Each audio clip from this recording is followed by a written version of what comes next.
Hey everybody, Batmerk here. Tonight I'm going to be reviewing 2002's Bubba Ho-Tep. This is a totally original concept movie. It's a genre breaker. It's basically a grumpy old man meets Evil Dead. It's created by a short story by Joe R. Lansdale, and he did some of the Batman the Animated Series episodes. He wrote some of those. He also wrote a bunch of horror Western books that I want to check out. I haven't got around to do yet, but it's in the cards, and it's directed by Don Coscarelli, the director of Phantasm, which is also another pretty original horror movie. Came out in the '70s. But yeah, it actually was filmed locally in Downey, California, pretty close to where I grew up, and yeah, it takes place in this old retirement home. And that's some of it. Right here, I got the DVD from back in the day. This is a special edition, and it takes place in a retirement home with a retired Elvis impersonator. And this is the jacket for it. It's basically like a Elvis jacket. It goes right on top of the DVD. It's pretty cute. And it stars Bruce Campbell from the Evil Dead fame as an Elvis impersonator in a retirement home, and he lives in there. And he has a cancer on his penis, and he has a roommate that claims to be JFK, played by Ozzie Davis, and he swears that they dyed his skin black and they filled his head full of sand where the brain matter was. In the movie, there's this mummy that's going around. Spoilers, by the way. And his name, they call him Bubba Ho-Tep, and he goes around. He's sucking the souls out of all these old people. He's actually sucking their souls out of their ass. And that's kind of where the story makes a turn a little bit.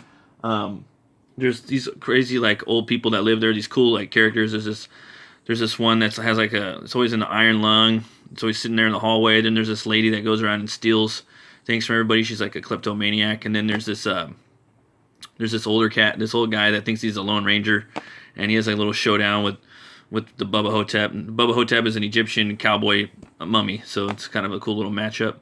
And they're going around the old folks' home, and they're trying to figure out who's knocking off all these old people. And so they figure that the mummy basically is doing that because no one would believe a mummy's going around eating old people's souls, taking out dead old people. No one would even notice because they go there. It's a retirement home. They go there to die.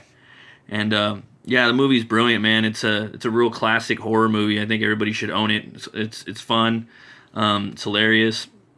It's filmed even if you had like a $1 billion budget to do it, it still wouldn't matter. It's that type of story. It's made perfectly. All-star cast. The acting is top notch. Bruce Campbell could have got an Oscar for Best Actor. Ozzie Davis could have got Best Supporting Actor. You would have grumpy old man, and then Bubba Ho-Tep right on the same shelf. I would put them all together. There's some flashbacks too of when the Bruce Campbell Elvis impersonator was alive, and basically he made a deal with the real Elvis to take his position as Elvis and become the new Elvis, because Elvis, I guess, threw out his hip or something like that, and or no, he threw out his hip and he had to end up in the retirement home. But they flash back to some of that, and the music's really good in here by Brian Tyler. He's done a million things. If you check it out, you can see that. And the Bubba Ho-Tep character, it's pretty cool. There was an Egyptian tour bus that they were touring around, like a Smithsonian type thing, a museum on wheels, and it's a bus that crashes in this ravine or lake next to the retirement home, and the mummy escaped and got into the old folks' home. It's pretty creepy. You could easily remake this movie. They don't need to, but I mean, you could. It's done really cool. But I like this movie a lot. It's one of my favorites. There's this really cool flashback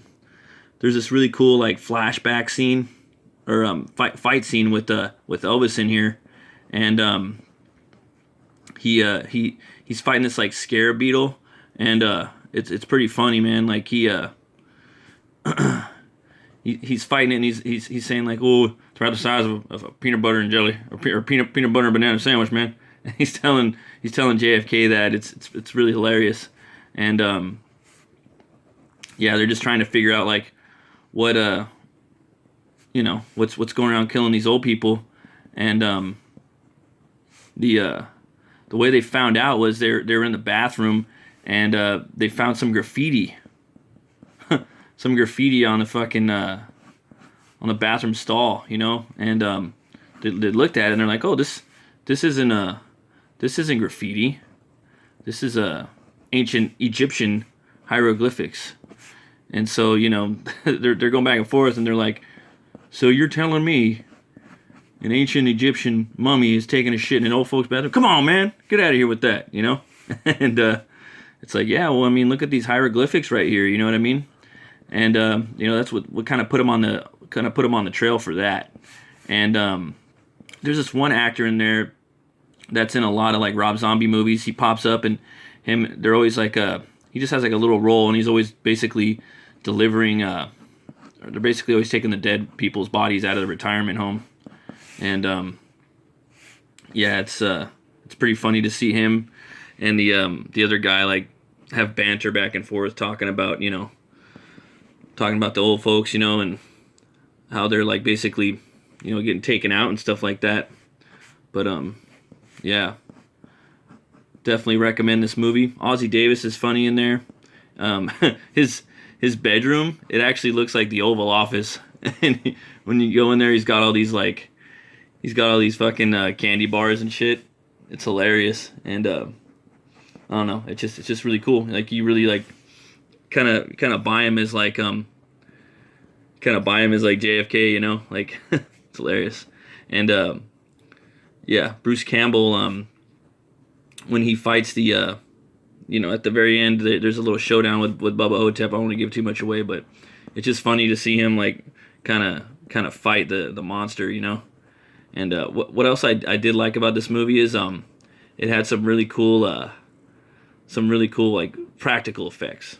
You know, they don't really do that much anymore. Everything is just basically CGI. It's refreshing to see a movie like that where, you know, they don't have to do the same old tired, you know, CGI, you know, that you see in every freaking movie. It's just the same run-of-the-mill stuff. I don't know. I just get, personally, I do get tired of seeing the CGI all the time. But yeah, this is one of those movies that goes up there with, like, you know, you think like John Carpenter would have probably done it, you know, because it's got that like Big Trouble in Little China feel to it, you know what I mean? Or even you know, Kurt Russell could have probably pulled it off too. Bruce Campbell did it perfectly, but you know, you've seen like he did the Elvis movie. That was the first John Carpenter movie. Was with Kurt Russell, and then he also did that 3,000 Miles to Graceland, and you know, that was pretty cool too. But yeah, this movie's a high recommend. It's funny, it's classic, it's a must. You know, it's a cool creature effect. There's some cool action in there. It's got comedy. It's just, you know, you don't really get movies like this anymore. You know, again, that's why I do a lot of these retro reviews. But you know, they're good movies, and you know, there's a lot of people out there that don't even know about these movies. You know, I try to tell people, and you know, I know when someone shows me a movie that I've never seen before, that, you know, that was around from a long time ago, I'm envious, and like, or I'm excited, you know, and I envy people that have not seen movies like Bubba Ho-Tep. Like, damn, they're in for a real surprise. You know, once they see that movie, oh man, they're gonna love it, you know, and they're gonna share it with their family and friends, and yeah, it's something cool, you know. And I don't really see I don't really see that many like original movies like this that much anymore. But yeah, speaking of peanut butter and banana sandwiches, I was at the beer store today and I found this here banana bread beer. Yeah, Eagle Brewery. Yeah, it's 5.2. I'd consider it like kind of like a dessert beer. But yeah, you know, looks pretty good. I was reading on here. It's a little background to this day. Eagle Brewery embraces different perspectives. It means that while others may move cautiously, we soar fearlessly. Take a different view. Fresh bananas pack a whole bunch of aromas, while rich malty hops deliver a seriously fruity flavor. All perfectly balanced by a masterful blend malt beverage, brewed with bananas and banana flavor added. Okay. Yeah. Yeah, it looks pretty good. Yeah. Yeah. Well, let's take a crack at it. Right here, I was just doing a little sketch to do. I was just looking at the album art, or the DVD art. So there's that right there. Wow, it straight up smells like a banana, like no other. Wow. I am not gonna lie. That is some smooth beer. That is delicious. Wow, it tastes delicious. Banana bread, yeah, it smells like banana bread too. So yeah, definitely the banana bread beer by Eagle Brewery. 2 horns up, and Bubba Ho-Tep, 2 horns way up. And also I got this little shameless shill right here. It's for my graphic novel coming out in the spring or summer of 2012. I'm doing the Indiegogo. If you like, Bubba Ho-Tep, you might like something like this. It's about a butcher that gets killed and he's brought back to life by a voodoo hex, and he gets the power to weaponize bone on a molecular level, and he's trying to figure out, the murder conspiracy, like who killed him, and like he can control bone. He makes weapons out of it, and he can do all kinds of things with it. So it's kind of like a gothic western. It's a little bit of a dark fantasy too. It's in a made up like gothic town that I created, but it's still very American. And he's got a bull right there that he rides around on instead of a horse. He in the story, spoilers, a little bit, he finds a bull, and that's his buddy. So if you want, you guys can sign up for my mailing list if you like stuff like that, and I'll start sending out updates on when the campaign's going to start, and I'm going to have basically the fans and backers, whoever is part of this campaign with us. They're gonna I'm gonna ask questions and gather input and see what people would want out of this campaign and try to make it the best it could be. But yeah, as always, folks, if you like comics, you like metal, you like movies like Brewskis, then hit that like button, subscribe, ring that bell to metal, movies, and Brewskis. Have a great night, folks. Thanks for watching.